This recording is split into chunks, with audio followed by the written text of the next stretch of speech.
আমরা এখন ছিলাম লামাটা ইকো পার্কে। লামাটা ইকো পার্কের একদম তো ভেতরে যেতে পারিনি, বাট যতটা গেছিলাম আমাদের জন্য ঠিকঠাক। আমরা এখন নামছি, নেমে এই সামনে একটা টি হাউস করা আছে, ওখানেই যাচ্ছি। সন্ধে হয়ে আসছে প্রায়। হ্যাঁ, প্রচণ্ড ঠান্ডা, প্রায় 3:30 বাজে। আর একটু অন্ধকার হয়ে গেছে, ওয়েদার তো সকাল থেকেই খারাপ, পুরো ক্লাউডি হয়ে আছে। এর জন্য ওয়েদার খারাপে, আরে এমনিতেই লামাটা ইকো পার্কের বড় বড় পাইন ফরেস্টের পাইন গাছগুলোর ভেতরে ভেতরে যখন মেঘ থাকে না, এমনিতে সূর্যের আলো এই পাইন গাছ ভেদ করে ঢুকতে পারে না খুব একটা ভালো, কেন এত ঘন জঙ্গল মতো পুরো। এই দেখো,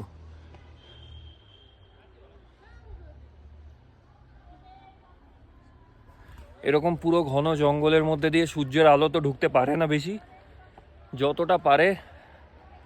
আর মেঘগুলো ভেসে থাকে, বেশ ভাল লাগে, একটা ভৌতিক পরিবেশ, অন্ধকার অন্ধকারচ্ছন্ন হয়ে থাকে। তার মধ্যে বেশি দূর আমরা যাইনি, যতটা গেছি।